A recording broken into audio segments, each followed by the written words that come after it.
Yeah.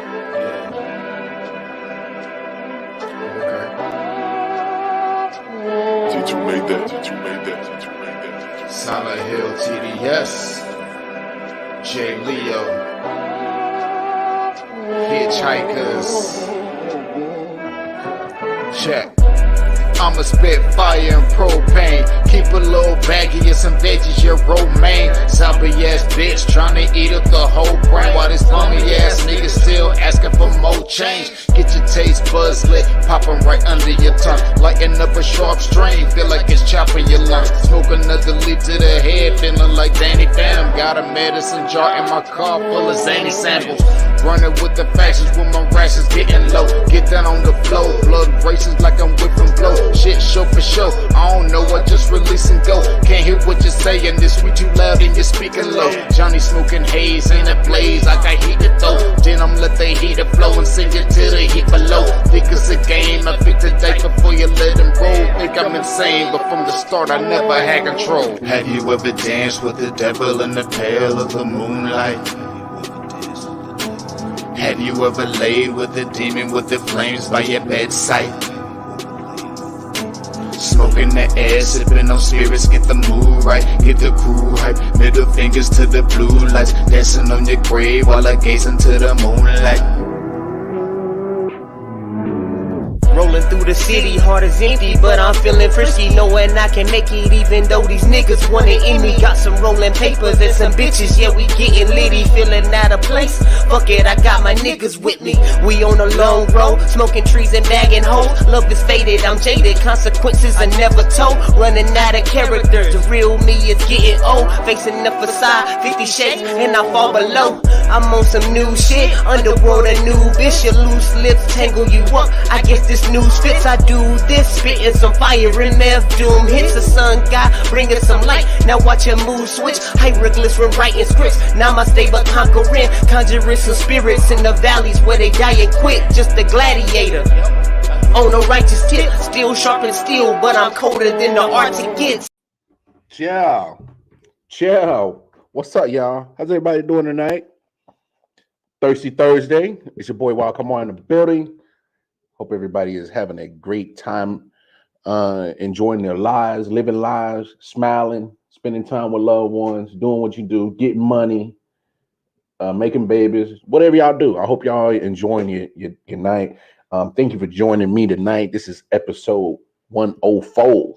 104 of Sports, I.O.W. Sports Late Night Owl Edition with your boy Wild Mar. Again, as always, that's my guy right there, 40 Water, Silent Hill, him and J. Leo. See it scrolling on the bottom of your screen. Go support the homie. Jump to his YouTube page, Hitchhikers. Go support. Always brings the heat, representing Queen City 704. Stand up. So shout out to my man 40 Water and J. Leo. I'm so excited because if anybody just saw that Thursday night football game, that was a hell of a damn game. So I'm excited to talk about that. We're going to talk about some other things as well. But before we do all that, y'all know the deal. Go to the website, www.iof119.com. All the information you need to get every last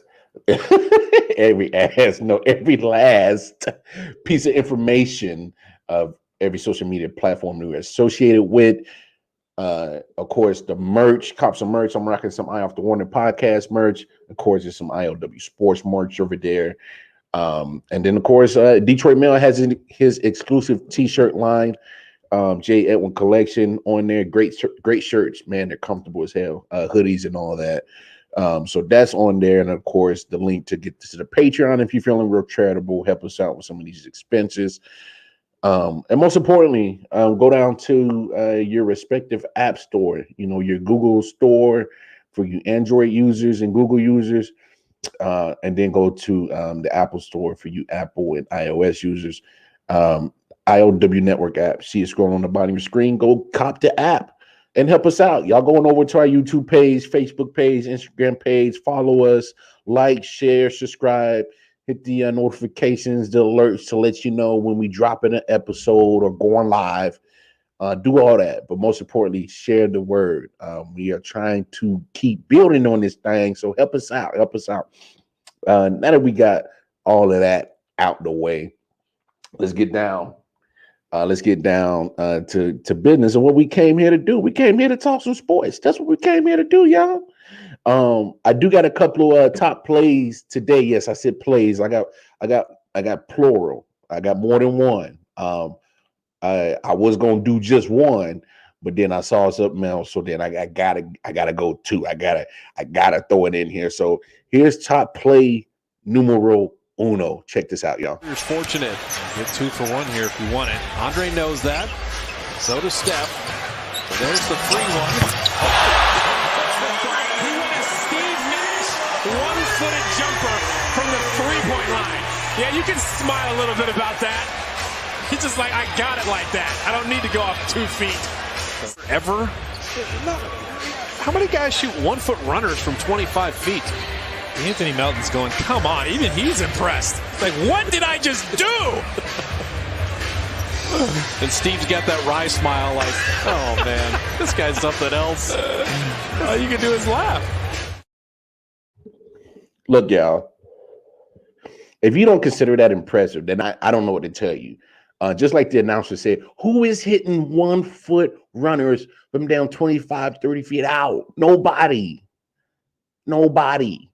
Steph Curry is one of one. He's ridiculous. One of a damn kind. You got that right, Mel. Who does that? And Mel, you are the basketball guru. How many guys have you seen make a 1-foot runner damn near 3-4 feet behind the 3-point arc? How many times have you seen that? You know, if people really don't think that's impressive, yes, Dale Curry created a monster. Boy, who's doing that? Who is doing that? And watch this. Steph Curry's gonna start another trend. Everybody's gonna want to start doing runners behind the 3-point. Watch. He's gonna set another trend in the NBA. And Mel, I talked about this the other day about how Steph Curry pretty much changed how the game of basketball is played. Rex Chapman, I would never hate on Rex Chapman, man, because he won a couple of 3-point contests, but that was a bad white boy. But I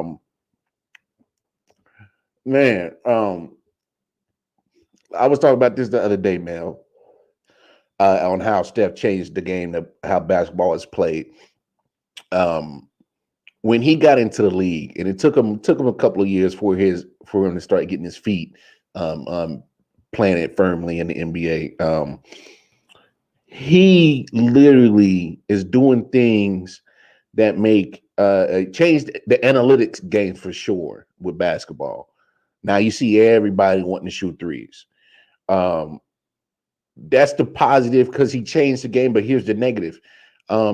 Even those who aren't great shooters still want to go to the 3-point line just because it makes, sense analytically to take 3-point shots. And that's the bad thing. I saw a fast break the other day, 2-on-1 fast break. It was a Sixers game. And Seth Curry and Maxey, I think, were on the 2-on-1 fast break. And Seth Curry dished it to Maxey. And the first thing that Seth Curry did was run straight to the side, behind the arc, get that side 3-point shot. That's the first thing he did after he gave up the ball. And I was laughing at it because back in the day, if you was on a 2-on-1 fast break and you didn't go to the hole or go to the cup to get a higher percentage shot, man, your coach would have put your ass and set you down. And even if you would have took that 3-point shot, if you would have made it, he would have been happy that you made it, but he still would have been pissed off. And if you missed it, you damn sure he was about to yank your ass, call a timeout, and you about to park it on the bench. That was growing up back in the days.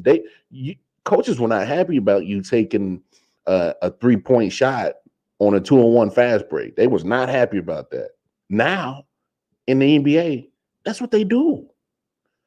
That's all because of Steph, man. Because anytime Steph has a chance to shoot a 3, more times than not, he's gonna make the motherfucker. He changed NBA. For good or bad, whichever you want to look at it, you know, I'm kind of in between because there's some good that comes with it. I love to see some exciting shooting, but it makes the game go from outside in. And I grew up playing basketball and watching basketball going from playing inside out. So it's an adjustment. It is. It's a huge adjustment. But what can you say? I mean, look, I can't be mad at Steph on how the game's played. I won't. He's a trendsetter. But what that man just did right there, hitting a damn runner, damn 5 feet behind the arc is damn ridiculous. That's ridiculous. Hey, he does it again. We got one more play for sure. And this is going to lead us into our first topic of the night. So if you did not watch that Thursday night football game, man, you missed one hell of a damn football game. When I say this is the shit that makes you watch football, this game right here was the shit. Probably the best Thursday night game I've seen in a long damn time. But it ended in a crazy way, but it definitely made Wildcard Mars top plays of the night. Presenting you Rasul Douglas with the game clinching INT. Check this out. High snap again. End zone and picked off. Intercepted by Rasul Douglas. And the Packers are going to win it. A.J. Green was the target, and he never looked for the ball. No, he didn't. Not only did he not look, it looked like he was almost blocking out there. I mean, I'm not sure exactly what A.J. was doing at all. Everyone else,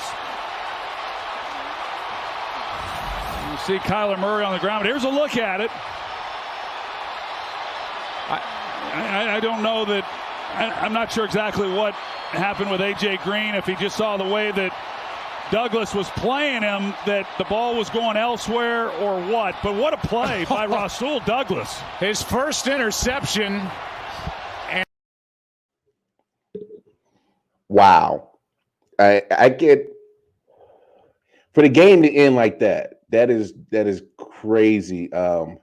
Let's elephant in the room. Let's just be honest. I don't know what the hell A.J. Green was doing. I have no clue. Definitely, it's a breakdown in communication for sure. I mean, but what a play by Rasul Douglas. Didn't give up on the play. The ball was right there. He made sure that he got full control of the football. He made sure he got 2 feet in bounds. And you walk out with a victory, and you put a first L on the Arizona Cardinals. What a play! You can't knock that. And yeah, Mel, because that's something what Troy and them was saying. He said it looks like a run was called in the huddle, and I'm pretty sure that's probably what AJ was thinking it was a run. Because if you look at the play, he was run blocking. He wasn't expecting the ball at all. And he probably didn't even realize that the ball had got picked off until he turned around and you hear the crowd going crazy. So, man, bad time to have a miscommunication in such a pivotal moment of that football game. Now, I'm gonna be honest. This guy, oh yeah, Jamel, ain't good because I picked Green Bay to win. I bet you didn't pick Detroit. I bet you didn't pick them. I don't know. I gotta look at your picks. I look at your picks again. But no, look, this game actually was a very defensive game. I kind of expected it. Because here was the thing with the Packers, with Devontae out, Lazard was out. I can't remember who else. They had another wide receiver out too, but I knew it was going to be some struggle, especially dealing with Aaron Rodgers and some of those young receivers had being forced into playing into playing. They don't get a lot of playing time as is. So now you down 3 receivers. You're in a role that you had no idea. Oh wow! Look what the cat did drugged in. You, what's going on? Our favorite homie of the I.O.W. Sports, Big Nick. He came back for more, man. Fuck that midget, Kyler Murray. And I'm gonna tell you what. John Connor, anytime touchdown score. Aaron Jones, anytime touchdown score. Kyler Murray, over on yards passing. Edmonds, over on yards receiving. Ertz, over on yards receiving. Kirk, over on yards receiving. This little midget shit decides to fucking try to throw it to A.J. Green, who don't even turn around. And all I needed was Christian Kirk to get a touchdown, and I would have had a $5 bet to hit for almost a G. And he didn't fucking throw it his way. Nick, what was that? That was a huge breakdown in communication, man. That was, I don't know what that was. Troy That's what Aikman happens and when you them. throw to a number 3-4 wide receiver on the biggest play of the game. I don't know. I can't explain it. They ran the ball 3 times before that. They didn't even try to go for the end zone. Like, you had multiple shots at the end zone. Like, I'm happy that you fucking lost, because I thought the Giants did very, very poorly. Here's the thing. I think what they was doing was making sure that there was no time left for Aaron Rodgers. I think that's what they were doing. In my opinion, that's what it looks like by them. Because but when Murray that first one, he took that snap and sprinted right out to the sideline, got like 8 yards. Yeah, it's down to like 30 seconds left. Mm-hmm. Then you ran it again with Murray when he got tripped up. Then you ran Edmonds. After you ran that second one with Murray, you got to take a shot. You got to take shots at the end zone. You're in field goal. You throw fades out to the corner. You go to Hopkins, who's a beast. Even though his hamstring was bothering him, he came out and balled again. You got Kirk, who's a speedy guy, on a crossing route, like on a rollout. Like, I just thought that they really poorly managed after starting the drive at the 2-yard line. Yes, you get all the way down there. You got to finish that off. Like, you hit Kirk to get it off full range, and then basically you took the pedal off the metal off the pedal, whatever the fuck.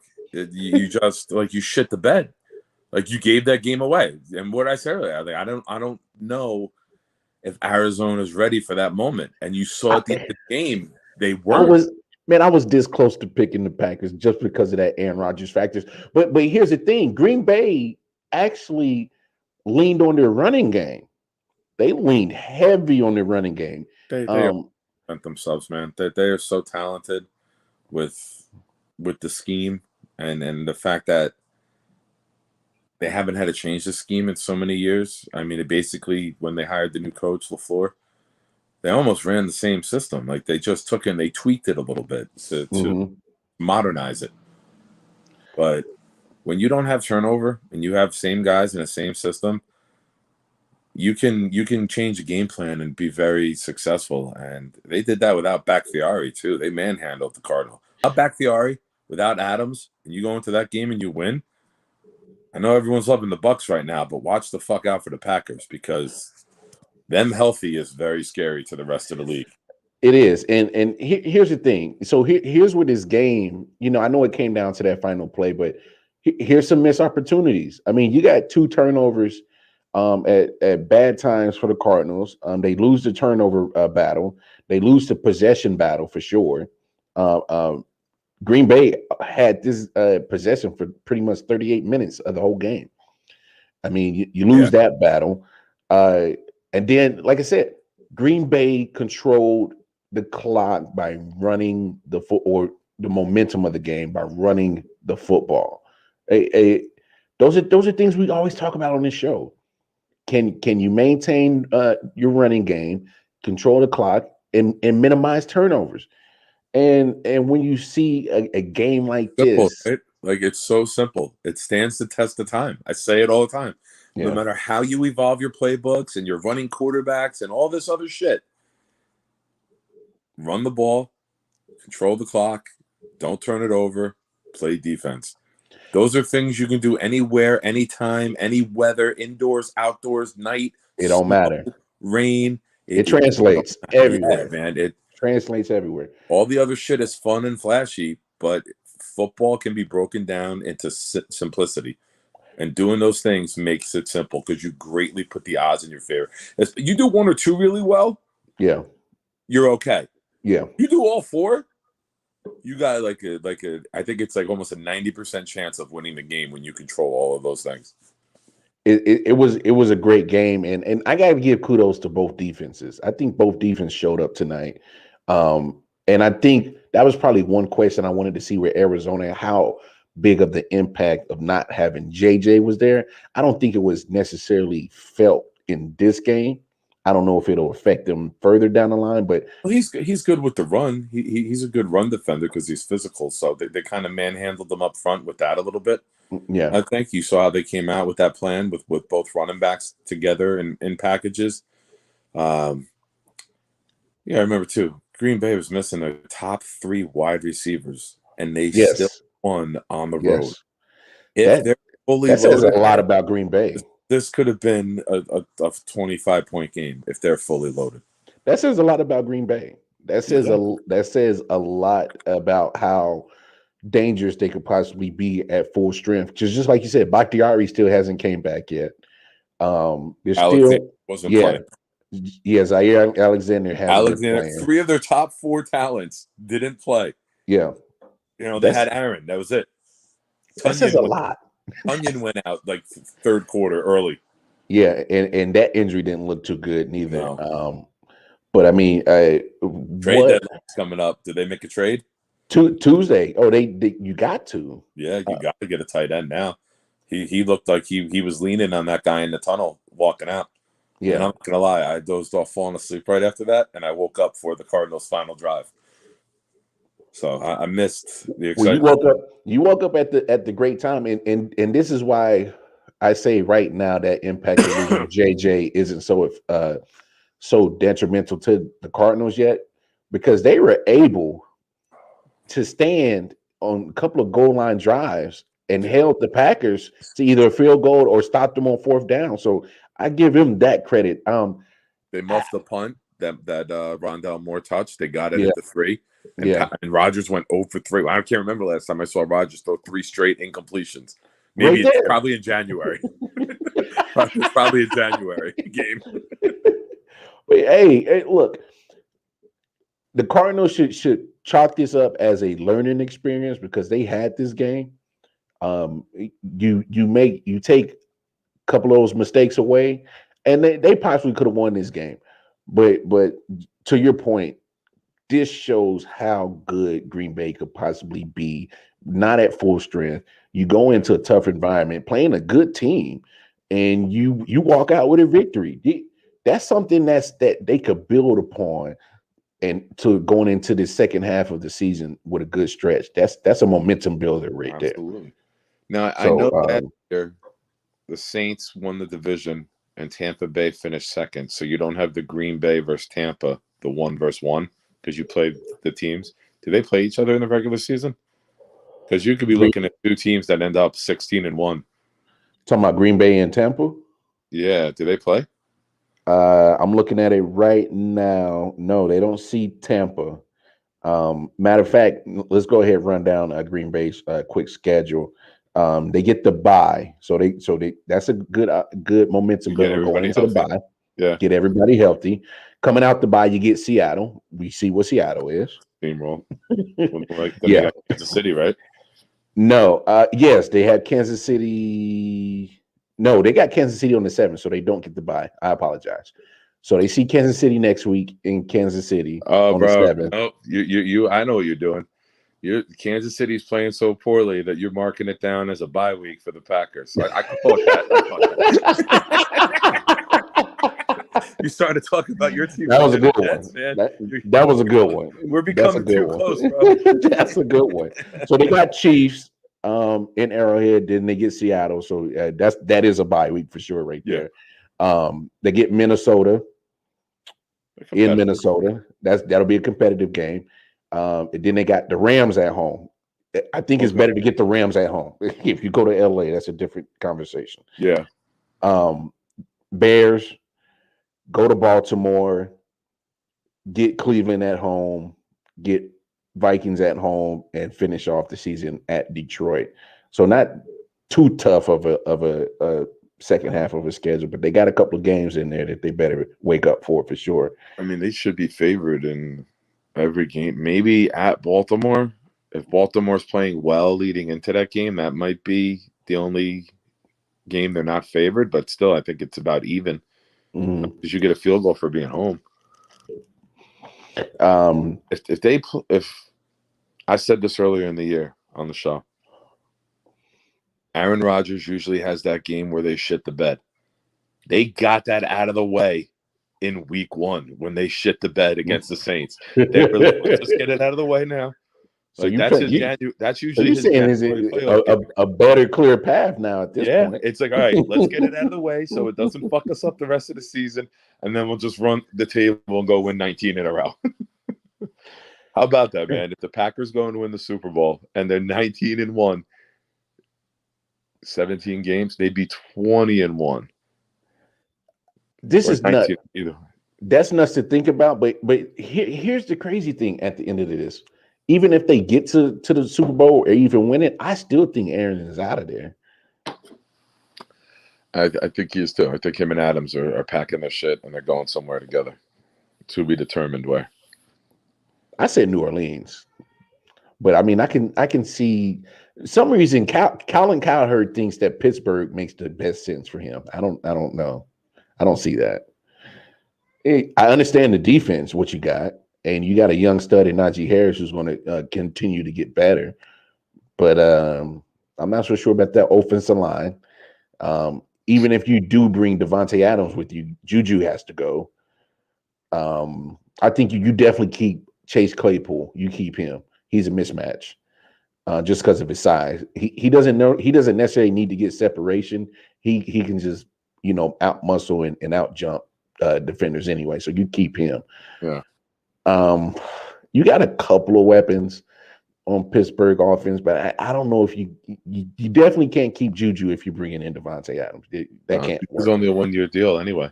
Yeah, he is. So I think he'll be out of there if they bring in Devontae. But I also see Aaron making that trip to Pittsburgh. I don't know. But I can definitely see him with Sean Payton in New Orleans. I could definitely see that. How about him and Devontae go to Denver? And you put Button together with that defense. I know you don't want it because it's hell no. But if you stay away from the AFC West, Aaron.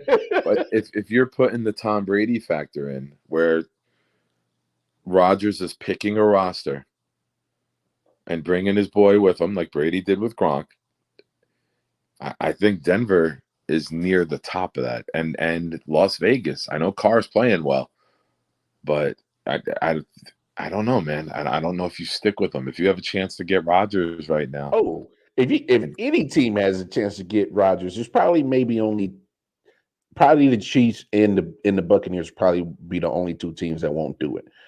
But for the most part, there's so many other teams in the league that should go definitely make a chance to go get Aaron Rodgers without a doubt. I mean, it's Aaron freaking Rodgers. You feel me? It's Aaron Rodgers. You make sure you go get him. But what about the 49ers? He's a Northern California guy. You got the defense. You got an offensive line. You got Deebo Samuel. You got I.O.W, who would now be a 3. You bring Devontae in, and you add Rodgers with that running game, that line, and that defense. Here's the only thing. I mean, fuck Trey Lance. You're not hoping Trey Lance becomes something if you have a chance to get Aaron Rodgers. If that's the case, then if I'm Green Bay, then let's do a sign and trade. Make a little quick extension for Aaron Rodgers. We'll trade him to San Francisco, but you better give me Trey Lance in return. If I'm Green Bay, that's the only way I would make that move. Because let's be honest, them being in NFC, eventually they're going to have to see each other. So Packers won't be good without Rodgers. I mean, that's a Not you know, year one at least. I mean, that's a Jordan that's Love or Trey Lance playing, and right now I still take Trey Lance. Here's the thing about that whole Jordan Love situation. I get you get a quarterback to build your future, but in that spot, I don't like that spot of getting Jordan Love. I don't like that spot. and Trading then up for to the go. 49ers, you got to move Garoppolo because you got to move that contract. You can't have that contract and bring in Devontae as a free agent and Rodgers. San Francisco is going to have to find a way to get rid of that contract anyway. I mean, you're talking about a guy that you still can't 100% keep on the field. Yeah. And at some point, you got to allocate that money elsewhere. You got to. You just have to. He's eating up too much money to be a health issue. He's too much money. You got to go drop him off at Attica one night and be like, yo, if you could fucking swim back to the mainland, bro, we'll keep you. Not Attica, bro. You just got to drop him off on the island, man. But I mean, I actually don't mind that. But what San Francisco on the island? No, I no. About Aaron Rodgers going to the 49ers, but 49ers, they're gonna have to make some real tough decisions to even because I think who reported it draft day about San Francisco made a call to Green Bay anyway. So it's not like they're not showing interest. They already showed interest. But with you getting Trey Lance, I don't know if you make that as a franchise to give up on Trey Lance so early. And that defense, that's instant title contender. It is. Trey Lance, it is. like, you got to sit here with your fingers crossed for 2-3 years, and your window may close.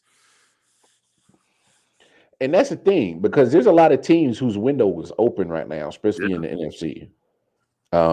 As long as Aaron Rodgers is in Green Bay, their window is open.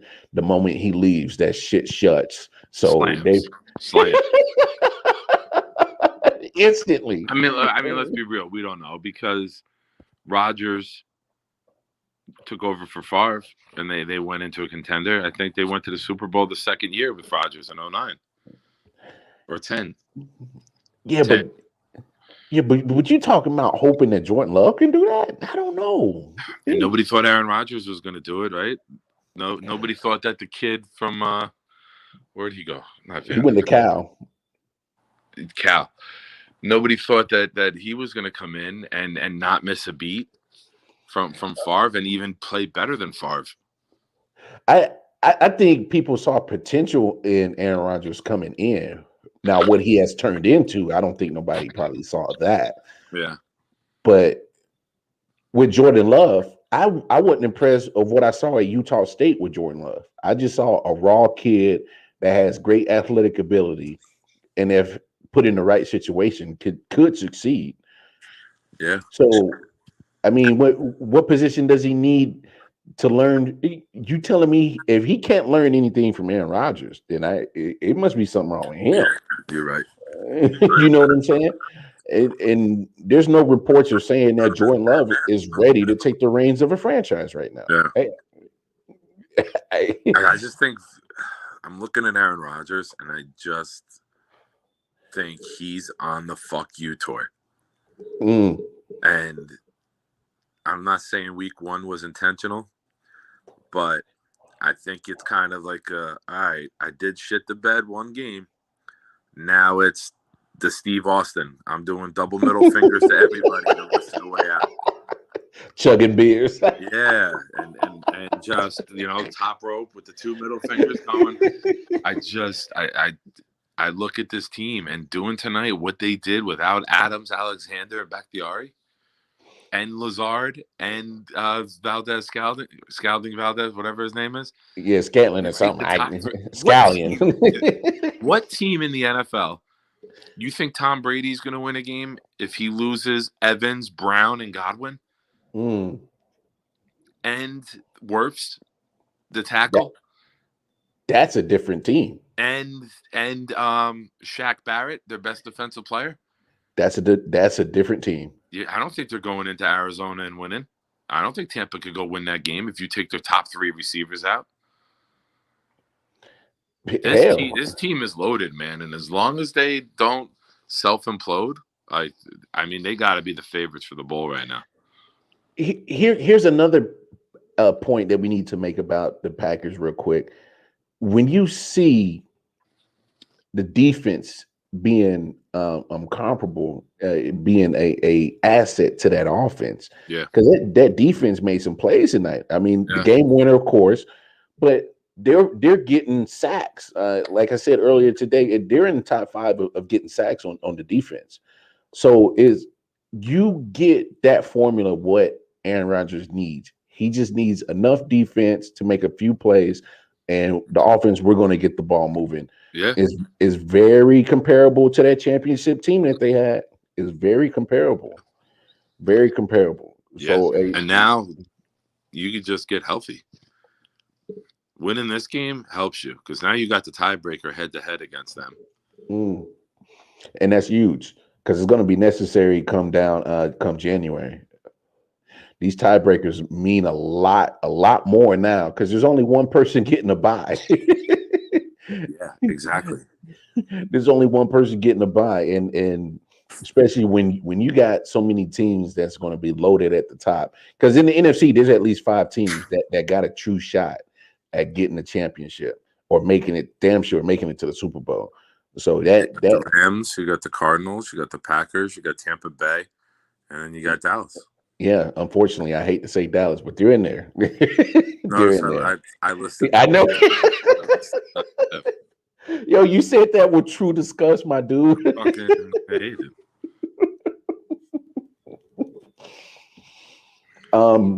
Still haven't got no update on Dak yet, so I'm not sure what his situation is. I think he's kind of playing possum a little bit with the actual true significance of that calf, but we'll see what happens with him get closer to Sunday. You do not put one against Minnesota above your season. No, you cannot do it. You cannot make this game more important than your season. And if you do, you're fools. Because God forbid something happens to him and he gets another season ender.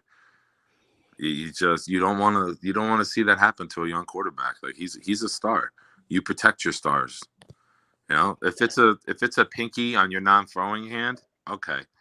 But when it's your lower body and then shin injuries lead to Achilles ruptures, rest this man. Don't do that to him again, man.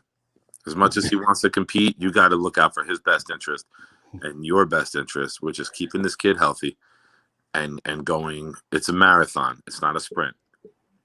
Your goal is to win the division. Who gives a shit about this game with Minnesota? It's crazy that you say that because there's 2 things that I thought about when you said that and why you preserve Dak Prescott with this injury. One, you definitely talk about that division. NFC's on lock. That's a no-brainer. That's Cowboys division to lose. It's a lock. They got no competition in that division. They got too much talent on that team to even be touched with in the NFC East. Agree. So that's why you rest him, especially against Minnesota. And I get Minnesota. They're a 500 team. They don't look too bad, but you should still be able to handle that. I don't know about Cooper Rush, their backup, but you still have all those studs that you got on offense. So you still have enough weaponry to come up with a game plan that suits him to get that victory. And when you say that the marathon part, it's not just Dak for the rest of this year, it's Dak going forward.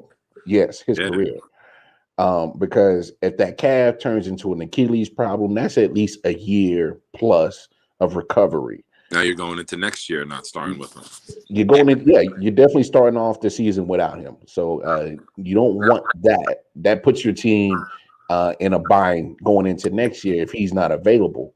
You know what I'm saying? Look at Klay Thompson. How long he's been out? Yep. Hell, Durant missed the whole year. The whole year. Yeah. So that's one reason why you don't want to do that. And then 2, the financial part of that.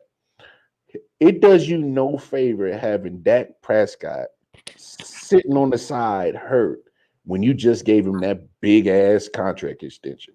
Yeah. That does no good for your squad at all. You're right. I mean, at all.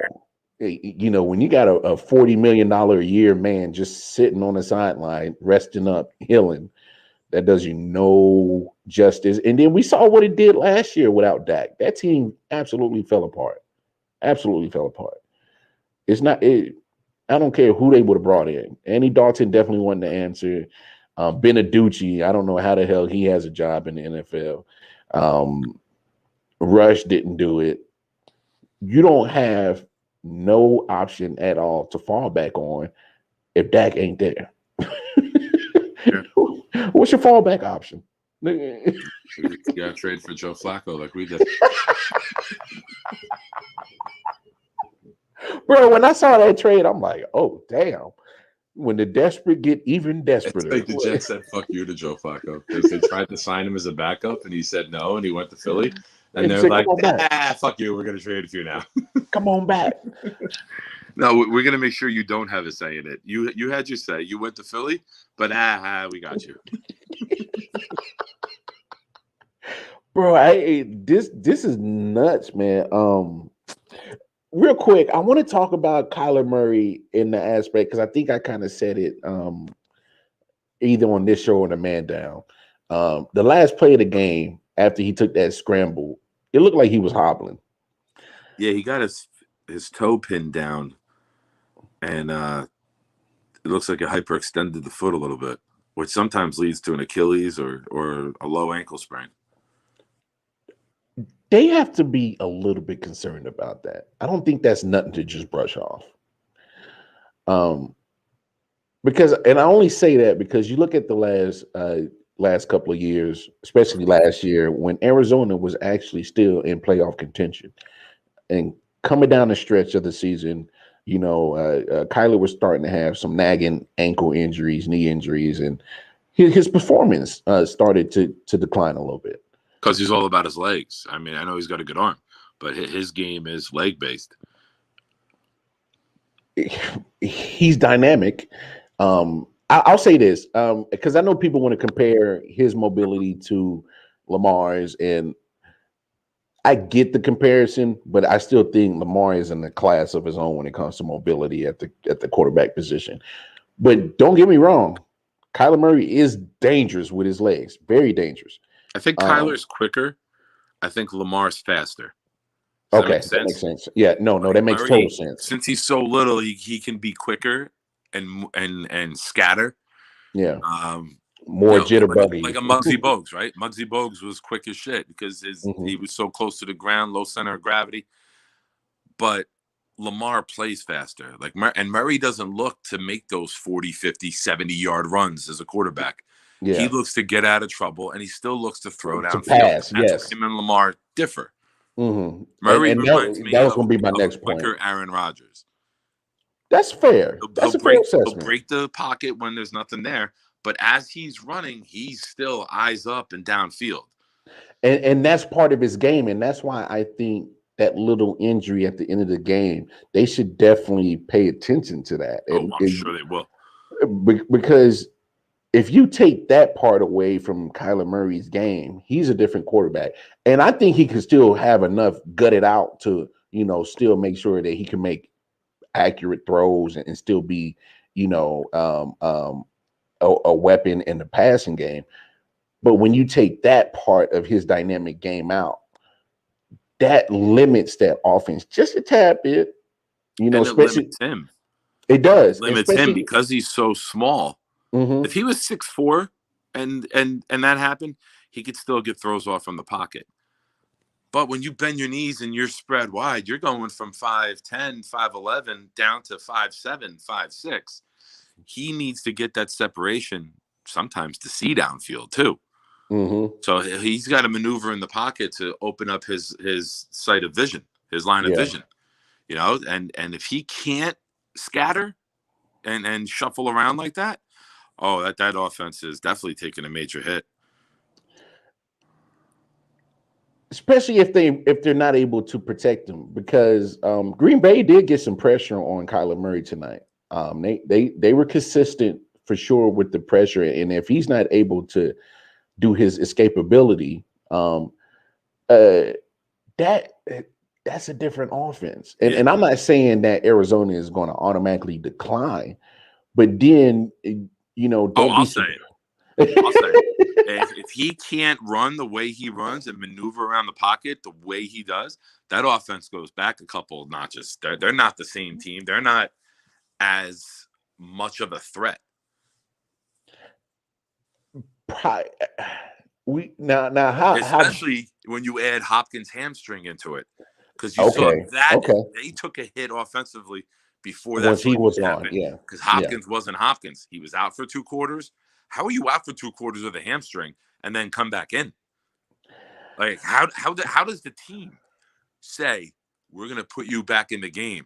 We didn't play you for the second and third quarter, but now we're going to put you out there. How the hell you do that? How do you risk Hopkins losing him, especially when your receiver AJ Green can't turn around for a game-winning catch? How are you gonna risk Hopkins' leg and being a season-long nagging injury by putting the man back in there? I thought that was wild. Honestly, I think it goes back to that tiebreaker situation. If you get this win and you're thinking like, man, we're gonna see these guys in January, I prefer to be in our building than in Green Bay in January. Risk versus reward. Choice. Risking losing Hopkins for the next couple weeks, which you will have no chance of. The Rams will win the division if you lose Hopkins. And then now you're looking at a wild card. You don't have to worry about Green Bay. You might be one and done if you lose Hopkins for 4 or 5 weeks. If he goes out there and he tweaks that hamstring even worse. I thought that was really, really reckless and careless, and a sign of a young coach who was thinking the moment was bigger than it was, because it's not January. It's still a game at the end of October. That's a fair assessment. Cliff Kingsbury, I was a little bit worried about him for a couple of years, because I was thinking like maybe he was just out of his element in the NFL, and the moment was too big for him. I'll give him the credit that he's found an offense that works for the quarterback that he has, for sure. Yeah. Familiarity. He had him in college. He did. So he knows what the kid can and can't do. And they've designed the playbook around him, which it's a perfect marriage. Whether they ever win the big one together is still to be seen. But the knowledge of the player, the knowledge of his skill set, and the ability to devise your system around that because of how well you know him is a huge advantage to that organization, to have that history with a coach and a quarterback, which you very, very rarely see. And it's funny that you say that, because now I think that makes sense why all of a sudden Carson Wentz is playing a little bit better. Yeah. They had that little time of let's get reacquainted with each other between you and Frank Reich, and then of course it helps. We got Jonathan Taylor in the background, in the backfield, and that helps out. But question for you. Yeah. Taking Henry out of it, you taking any other running back in the league over Jonathan Taylor? If you have right now? I mean, Chubb healthy, not being injured. Any running back in the league, if you have your team and you have a choice of running back, not named Henry, are you calling the Taylor's name? Not fantasy, real life football. No, yeah, real life football, man. Man, that's hard not to choose him, right? Because he has. Well, last year, his rookie year, he showed glimpses of being an every down back. Yeah, he did. Now this year, he's like, not only am I showing I can be an every down back, but I can catch the ball out the backfield. Yeah. I could stand up a blocker and pass block for you, Carson. It's hard not to root for Jonathan Taylor. It's hard not to root for that man. I like him. I like his game. He's gritty. He has enough factors of all the intangibles you look at a running back. I mean, what can he not do in the backfield? No, you know what I'm saying?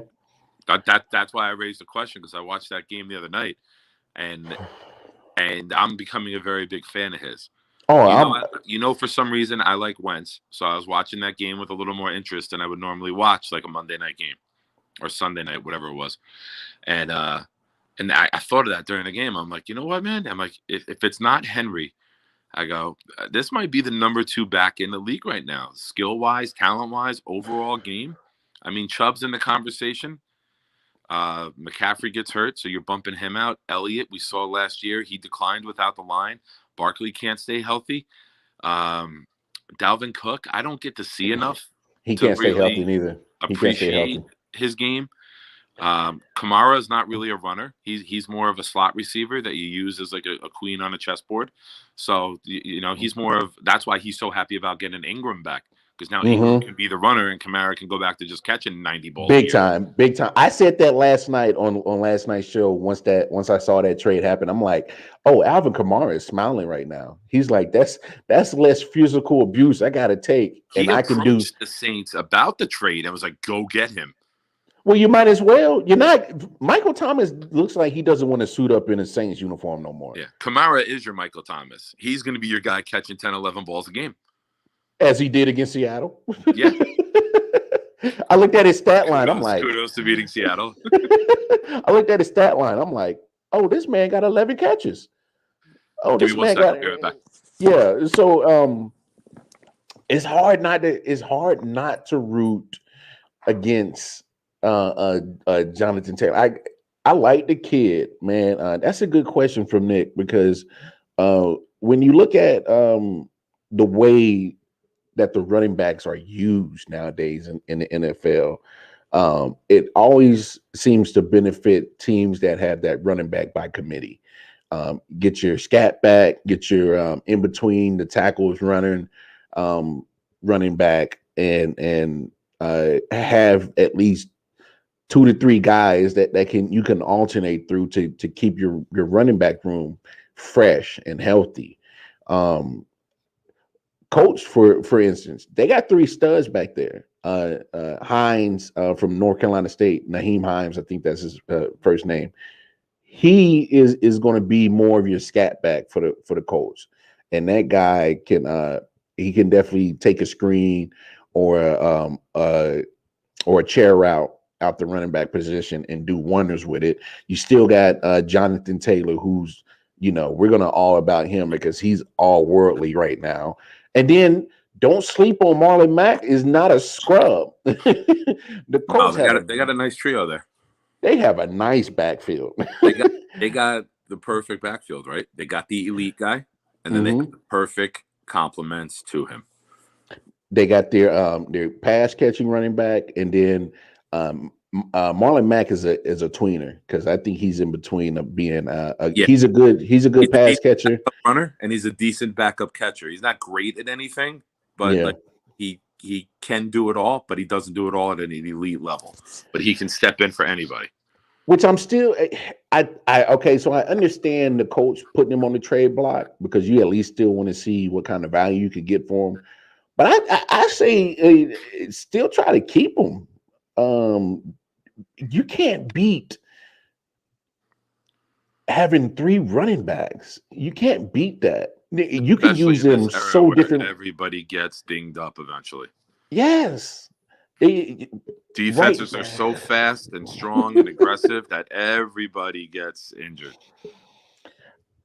I think they got him out there, and I think they floated it, because don't forget, they might lose their number 1 pick to Miami. If Wentz plays 70% of the snaps, that number 2 pick becomes that 1. Yeah, you're right, because that was the Eagles, and they traded it to Miami. Yeah, you're right. So if Wentz plays 70% of the snaps, which he will, amazingly, he's on pace for.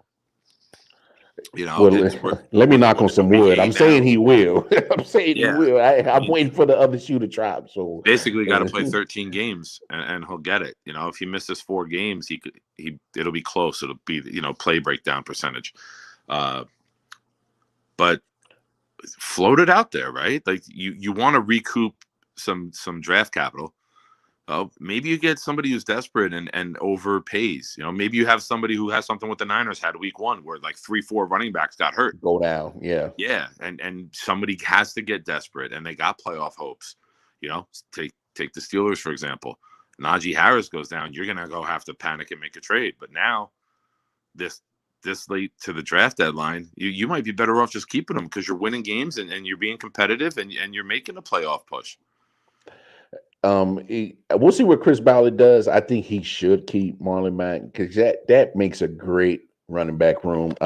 Speaking of trade deadline that is coming up on Tuesday, is there any surprise trades you think might happen? I think first name that pops to mind is Brandon Cooks going out of Houston. Especially with how vocal he was, with how unhappy he was with Ingram being traded. I think you get a team that tries to solidify, and he's still a really nice weapon, Cooks. He is. I know he don't have much quarterback play down there, but he's still a guy that who pops to mind. Maybe Vegas. You know what? I just thought about it. He's already played there. If I'm Belichick, go get Mac Jones some help. Why not? Yeah, it ain't bad. I can see that. Well, you got Jacoby. You got come on. Don't I know, but first of all, I'm even surprised you know the name on that bum ass wide receiver room. The only reason I know is because he has the most amount in receiving yards in NFL history without scoring a touchdown. That's the only reason I know it, because he was a top tweet 2 weeks ago because he got tackled at the 1 and then right before I saw first that touchdown called back. Yes. And he can't get in the end zone worth nothing, man. But I mean, you look at, like you said, you look at the picture. You got Algalore, you got Jacoby, you got a guy Bourne. I don't know if it's Jason Bourne or what the fuck, who it is. Kendrick Bourne from he came from San Francisco. You sure it's not Jason Bourne?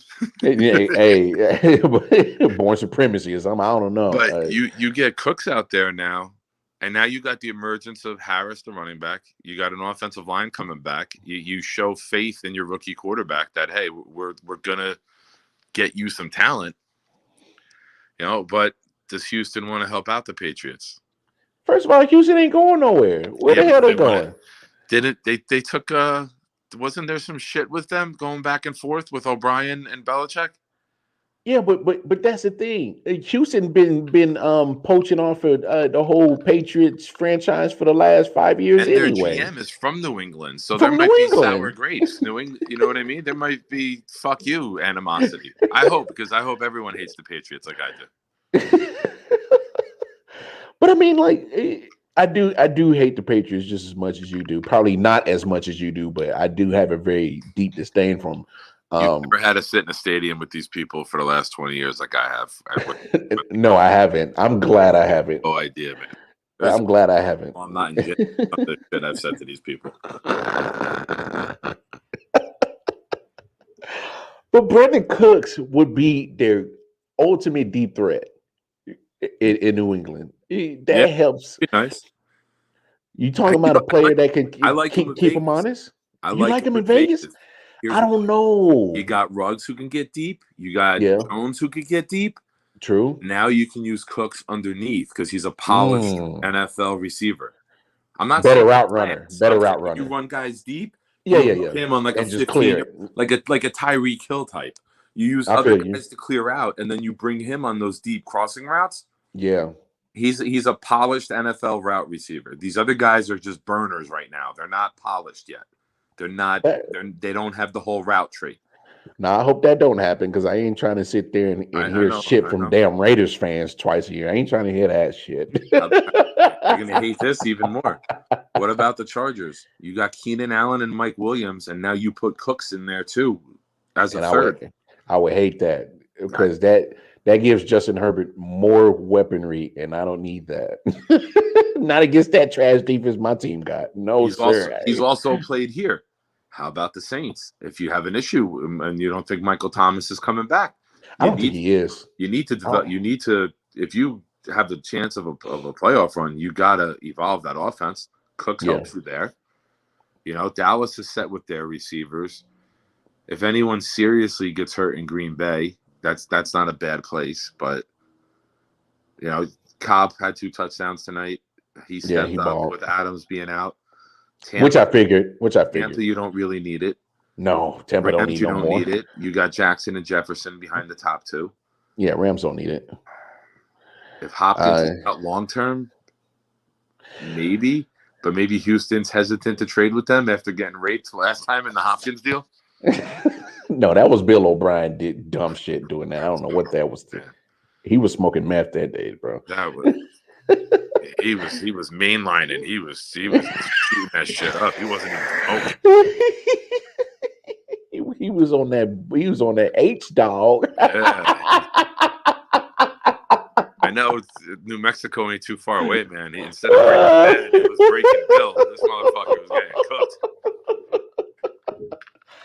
Oh shit! Oh man, but no. He was like, Jesse, what did you do? What did you do? What did you do? Look at the time, y'all. Look, we have unfortunately came up on the time. That's pretty much all the time we have tonight. So, Nick, I definitely appreciate you hopping on late night with your boy. I apologize for last night. I came in last night, man. I fell asleep at like 10:30. And I woke up like 2 o'clock in the morning. I went, damn, I missed the show. And then I watched Peaky Blinders till like 7 o'clock in the morning. Bro, Peaky Blinders is my shit, dog. Peaky Blinders is my shit. I'm on episode. I see you. I'm on because I started season 4, but I need to go back and rewatch it because I fell asleep on it a couple of times. But I'm on season 4, episode 3. So we're right in like the same parts right now. Cool. I'm gonna rewatch that. About this. I love this shit. Hey, Peaky Blinders is the shit, dog. No. Oh, it's fantastic. Yeah, great shit. I recommend it for people who need something to watch on Netflix and binge watch some shit. And it's I recommend seasons it too. It's none of these 12, 13 episode seasons. Yeah, it's like eight episodes. Yeah. The first episode and a half is like story build up, and then bam, it pulls. It does. It's some like, straight gangster shit, dog. Yeah, I feel like all these other series and these shows are like wasting our time with 12 seasons or 12 episodes, 10 episodes. Yo, give me an episode and a half of story build up. Give me 4.5 fucking action and blow my fucking mind in 6 hours. Have you seen Bloodline yet? Bloodline. On Netflix. That's the one in Florida, in the Florida Keys, with the brother. Yeah, the one brother who was arrested and smoked a cigarette. Yes, I saw those. That was 3 seasons and a wrap. Yeah, and they ended it. I was so upset that they not gonna bring it back because that shit was good. Yeah, that family has secrets on top of secrets, bro. Yeah. Watch that. All right, bro, man, go get you some rest, man. We'll chop it up Monday, my guy. All right, brother. We'll talk over the weekend, man. God bless. Take care. Yes, sir. All right. Be good. So there it is, folks. We're going to call it a wrap. Shout out Big Nick. Come hanging it out with your boy. Appreciate everybody watching the show. Hey, y'all come. I won't be filming tomorrow. Or if I do, it's because I didn't go to Charlotte. I might go hang out with the fam down in Charlotte. If I don't, I'll hop on and give you guys episode 105. If you don't see me, it's because I went down to Charlotte, hung out with the fam for Halloween.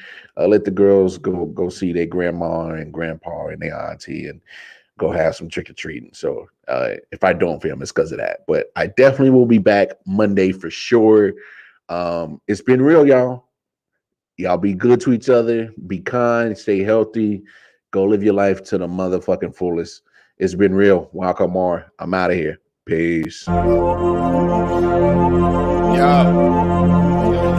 like hell to the earth.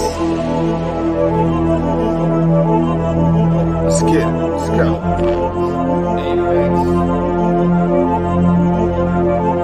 Yeah. All right. Let me me get serious this time.